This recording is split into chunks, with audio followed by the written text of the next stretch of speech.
ಮಾಹಿತಿ ತೊಗೊಂಡೆ ಇವಾಗ. ಸೊ ನಮ್ಮ ಕಡೆಯಿಂದ ಸ್ವಲ್ಪ ನೆಗ್ಲಿಜೆನ್ಸಿ ಆಗಿರ್ಬೋದು ಅಂತ ನಾನು ಅಂದ್ಕೊಂಡಿದ್ದೆ. ಹಾಂ, ನಮ್ಮ ಕಡೆಯಿಂದ ಕೂಡ ಸ್ವಲ್ಪ ನೆಗ್ಲಿಜೆನ್ಸಿ ಆಗಿರ್ಬೋದು ಅಂತ ಅಂದ್ಕೊಂಡಿದ್ದೀವಿ.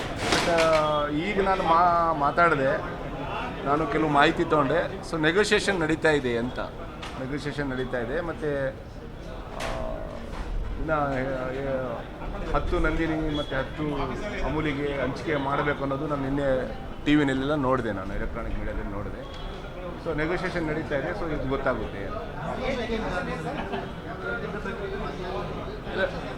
ಈಗ ನೆಗ್ಲಿಜೆನ್ಸ್ ಏನಂದರೆ, ಸೊ ಎಲ್ಲದರಲ್ಲಿ ನಮ್ಮವರು ಟೆಂಡ್ರಲ್ಲಿ ಪಾರ್ಟಿಸಿಪೇಟ್ ಮಾಡಬೇಕಾಗಿತ್ತು. ಸೊ ಮಾಡಿಲ್ಲ.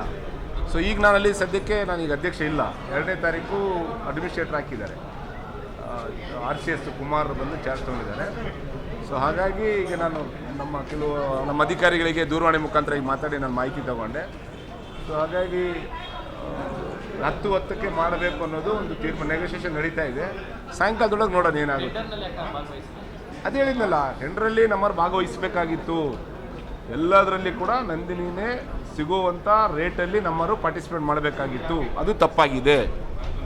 ಸೊ ನಾವೇ ತಪ್ಪು ಮಾಡಿಕೊಂಡು ಈಗ ನಾವು ಅವರಿಗೆ ಹೇಳೋದು ಸೂಕ್ತ ಅಲ್ಲ ಅನ್ನೋದು ನನ್ನ ಒಂದು ವೈಯಕ್ತಿಕ ಅಭಿಪ್ರಾಯ. ಯಾಕಂದರೆ ಅವರು ಟೆಂಡ್ರಲ್ಲಿ ಪಾರ್ಟಿಸಿಪೇಟ್ ಮಾಡಿದ್ದಾರೆ. ಟೆಂಡ್ರಲ್ಲಿ ಪಾರ್ಟಿಸಿಪೇಟ್ ಮಾಡಲಾರ್ದಂಗೆ ಇವರು ನಮ್ಮವರು ಕಾಂಪಿಟೇಷನ್ ರೇಟಲ್ಲಿನೋ ಟೆಂಡ್ರಲ್ಲಿ ಪಾರ್ಟಿಸಿಪೇಟ್ ಮಾಡಬೇಕಿತ್ತು. ಒಂದು.